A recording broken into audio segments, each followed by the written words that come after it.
Ministeerri muummee Dr. Abiy Ahmed piroojeektoonni murteessoo Gondaritti hojjetamaa jiran saffisaan akka xumuraman qajeelfama kennan.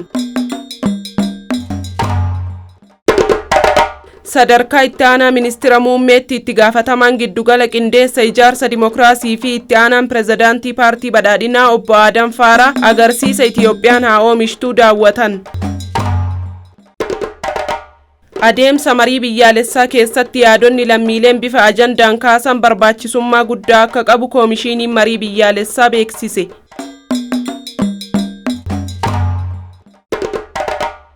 Baankiin misooma Itiyoophiyaa baatiiwwan 9 darban indaastirii oomishaaf liqii birrii biiliyoona 30 kennuu beeksise.